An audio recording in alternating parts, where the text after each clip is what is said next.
Welcome to my views and news. I am back with another video for you. First news story is about an operation being conducted by Ethiopian army in West Gojam, Amhara region against Fano fighters.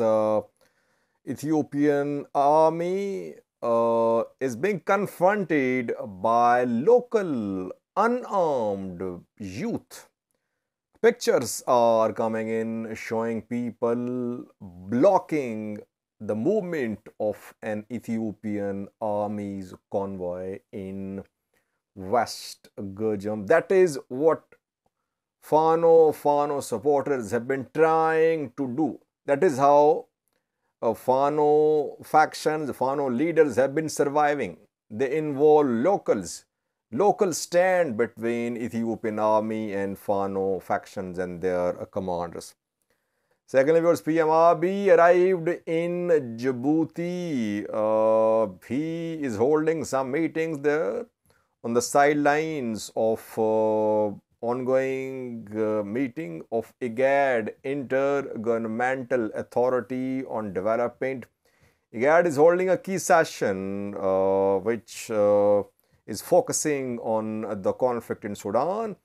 Can IGAD play any role to resolve the conflict in Sudan? Thirdly, police chief of Avoreda from the Gambela region of Ethiopia has been shot dead in South West regional state.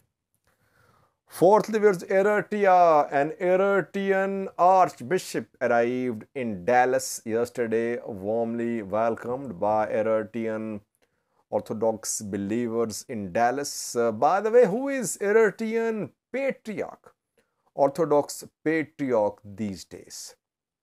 And lastly, Sudan, viewers.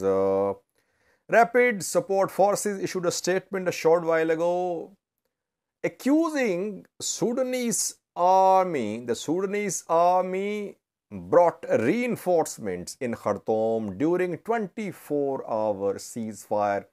And secondly, Geneina West Darfur, catastrophic situation there. Now, number of deaths figure is being shared. More than 1,000 killed in Geneina alone.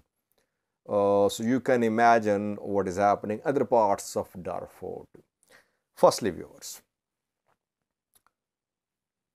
we're seeing in different parts of Amhara region one trend. The effort by Fano fighters is that they want to involve locals. Amhara people. They want Amhara people to support this anti-government resistance movement. The support can be in the form of provision of intelligence to Fano fighters.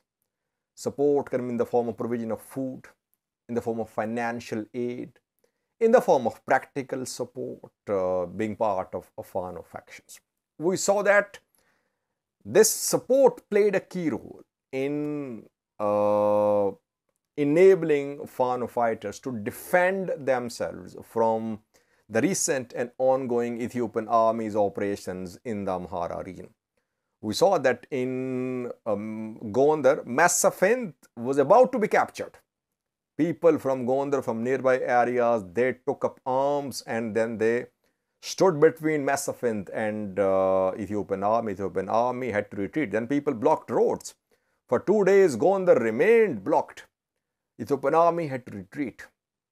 We're seeing the same in North Shore as well. And in North Shore, we've seen some meetings between Ethiopian army and locals. Ethiopian army is warning, threatening locals, tribal elders, religious elders in Shore that they should not give shelter to Fano fighters. But still, Fano fighters get support from locals. In Wollo, though in lesser degree, but they get support too. In Kobo, we saw that when Merivadajo's house was raided, his family members were arrested. After that, people protested and the security forces retreated from Kobo back then. But mainly in Gondar, Gojam and Shoa, Fano fighters get support from people in different forms.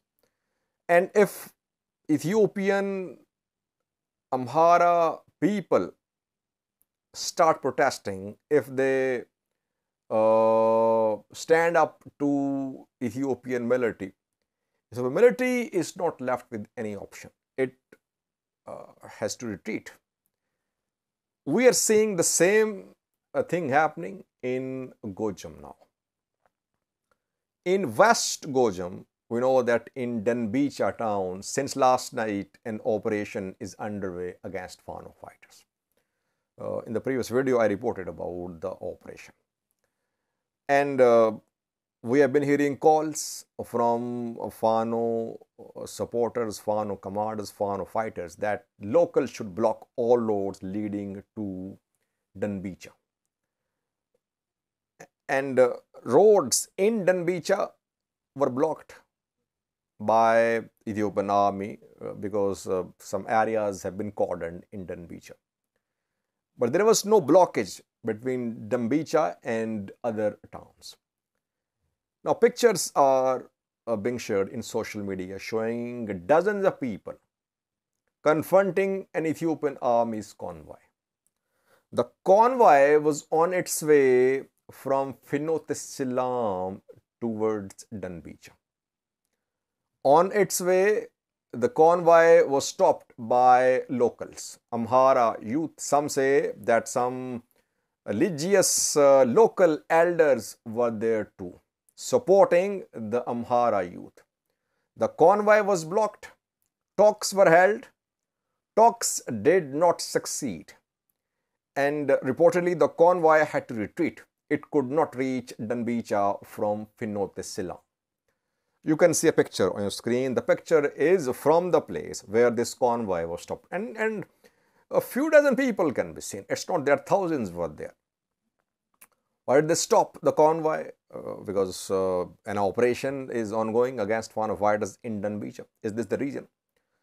So, overall, no solid information coming from Denbicha, West Gojam. What is happening there? Only confirmation is that operation is ongoing since last night. How many Fano fighters are there? Is Skandar there? No one knows. But reportedly, operation is ongoing. Why is that people did not block roads when Debre Elias monastery was under siege? And now when in Denbicha, when fighting is ongoing, Fano fighters are fighting Ethiopian army, we're seeing blockage of the road leading to Denbicha from Finot-e-Silam. Well, maybe after what happened in Debre Elias, Fano supporters have realized that they should play a more active role in stopping these operations. That is why, maybe. But only confirmation is that locals from the area blocked a road. They stopped Ethiopian army's convoy today. Convoy could not reach Denbicha. It had to return to Finot-e-Silam. That is what we can confirm to you. Secondly, viewers, Ethiopian PM Abiy is in Djibouti holding some key meeting there. Heads of state summit of IGAD countries is underway these minutes in Djibouti. Most important agenda item is obviously Sudan war. IGAD is trying to be relevant. It wants to play a leading role in the resolution of the conflict. PM Abiy is there from Ethiopia. From South Sudan, Salva Kiir is participating. From Kenya, William Ruto attending the summit. From Djibouti, obviously, Ismail will be there. From Sudan, who will represent? Malik Agar is there, I think. He is vice chairman, deputy president of Sudan Sovereignty Council, newly appointed. He is head of SPLM, Sudan People Liberation Movement, North Chapter, based in Blue Nile State. From Eritrea, for the first time, Eritreans are there too, Eritrean diplomats. Eritrea withdrew from IGAD, Eritrea is back. Usman Saleh, Foreign Minister attending, and Jiga as well, who is Isaias Afwerki's top man in Ministry of Foreign Affairs, is there. Ugandan president is not attending. Yoweri Museveni, he has sent his foreign minister. So IGAD summit is underway. From Somalia, Hassan Sheikh is there. So all 8 countries are being represented at IGAD summit ongoing in Djibouti. PM Abiy has held some meetings on the sidelines of IGAD summit. He held a meeting with Hassan Sheikh of Somalia. He met with William Ruto of Kenya. Can IGAD play any role in the resolution of this conflict in Sudan? It's difficult for IGAD to play a leading role. Like we saw that in Ethiopia, that African Union, IGAD, they were not significant players. They were not important players. They were not important mediators. The US was the main player. We saw that. To some extent, EU too, but mainly US. US was the main player. And US projected African Union and IGAD as influential mediators too. US used the name of African Union to mediate between Tigray fighters and Ethiopian government. Same will happen here too, I think. In today's IGAD meeting, UN is represented, EU as well. African Union is here too. IGAD on its own cannot play an important role. IGAD needs support from African Union, from US, from Arab countries, and some say that IGAD is backed by the US. So if IGAD comes up with a solid solution and the parties agree to talk under the auspices of IGAD, it means US is behind IGAD. Let's see. We'll try to update you. IGAD session ongoing these minutes. Thirdly, viewers, an Ethiopian city police chief has been assassinated. The incident happened in South West regional state of Ethiopia. The police chief is from Gambela. In Gambela, there is Gudare. He was Gudare police chief. He was in Southwest state along with other police officers, receiving training there in Mizan. Mizan is in Southwest state. He was returning to Gudare in Mati. Mati is in Gudare. From Mizan, he was on his way in his vehicle towards Mati when he was assassinated. His vehicle was ambushed by unknown attackers. He died. Another police officer was injured. Who is behind this attack? It's difficult to say. Which groups are operating in Southwest regional state? We don't know. But only a confirmation is that the police officer has been shot dead, assassinated in Southwest region, but he is from Gambela. Fourthly, viewers, Eritrea, an Eritrean Archbishop is in Dallas. He arrived in Dallas yesterday. Eritrean Orthodox believers welcomed him there at Dallas airport. Warmly welcomed. I have a clip for you of this Archbishop. His name is Abune Elias, I think.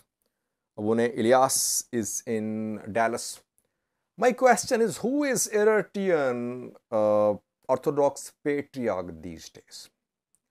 Because if you remember, in December last year, the Patriarch backed by the government died. Abune Kirlos, I think. Abune Kirlos died and he remained Patriarch for less than a year.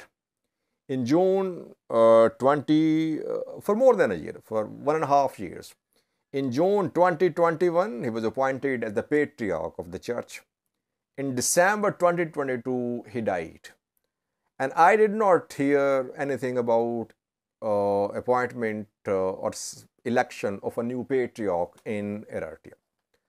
And we know that Eritrean patriarch was deposed by the government. Original patriarch, Abune Antonius, was removed by Eritrean government in 2006. And in his place, Abune Dioscoros was backed by the government. Abune Dioscoros became the patriarch in 2007. From 2007 till 2015, Abune Dioscoros served as Eritrean Orthodox Church patriarch. But diaspora was split. Diaspora still considered Abune Antonius as the patriarch, who was under house arrest reportedly. He remained in house arrest for more than a decade. He died last year, I think in February last year, in 2022, he died. Church remained split after Abune Antonius was removed by Eritrean government. Abune Dioscoros died in 2015. From 2015 till 2021, there was no Eritrean Orthodox Church patriarch. No one knew who was the patriarch. And then in 2021, in June, Abune Carlos was appointed, who died last year. Who is the new patriarch? No one knows. Eritrean Orthodox Church is not as strong as Ethiopian Orthodox Church. Ethiopian Orthodox Church is very strong, very united. It can confront the Ethiopian government, but Eritrean Orthodox Church was weakened when Abune Antonius was deposed. A clip for you from Dallas showing the arrival of Abune Elias, Eritrean Archbishop there.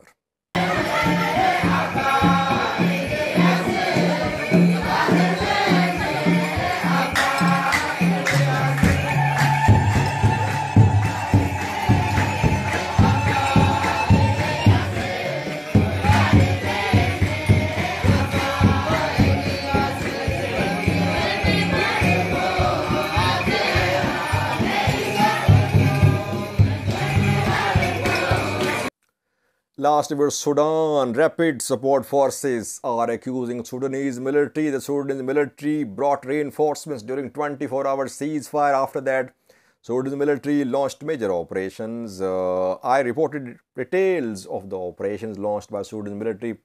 Immediately after this 24-hour ceasefire came to an end on Sunday morning, it seemed that Rapid Support Forces suffered some losses. That is why RSF today issued a statement saying that Sudanese military violated 24-hour ceasefire, which was a success. By the way, RSF did not say a word during the 24-hour ceasefire. The two sides remained silent, and there was no mobilization on the ground, by the way.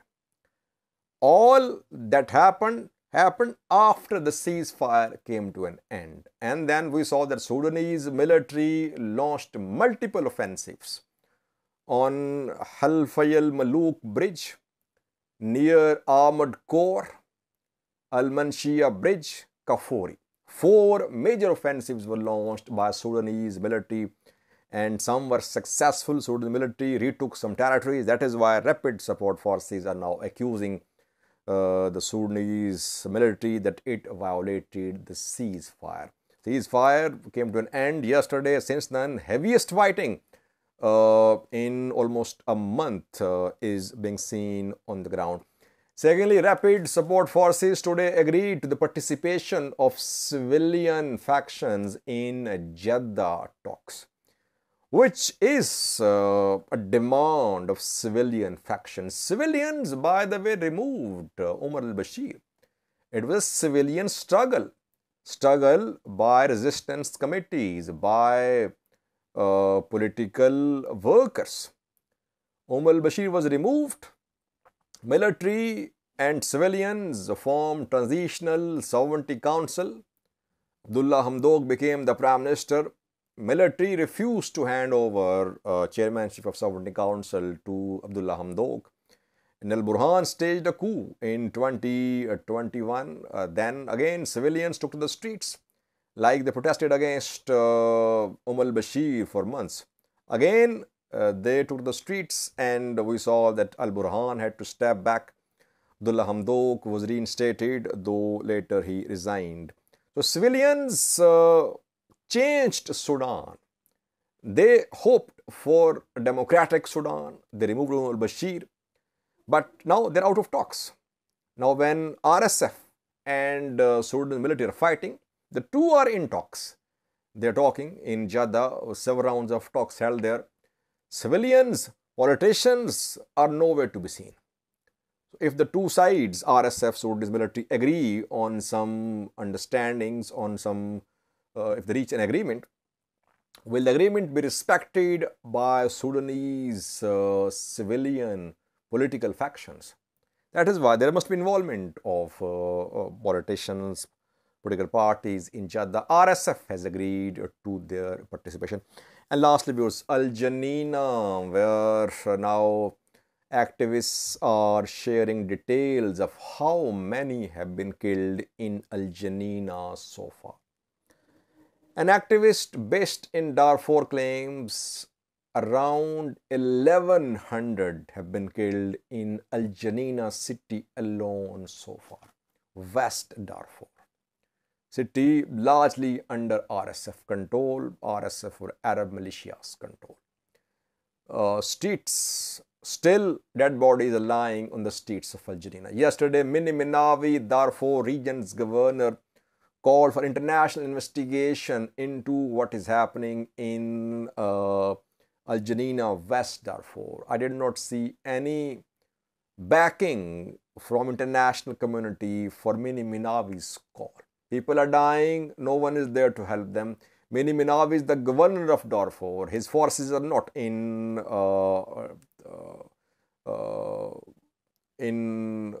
West Darfur, in Al-Geneina.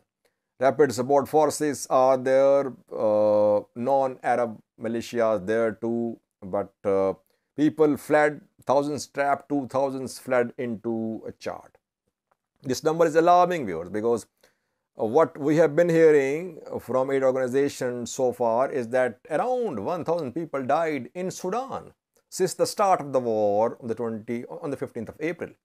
But in Al-Geneina alone, more than 1,000 have been killed.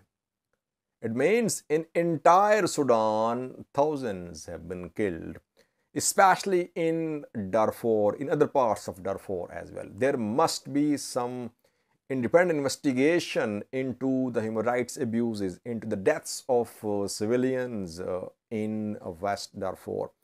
We're not seeing any support from international community, any practical measures by international community to force the parties for a ceasefire in Al-Geneina or for start of some international investigation into war crimes committed in Al-Geneina. Thank you for watching.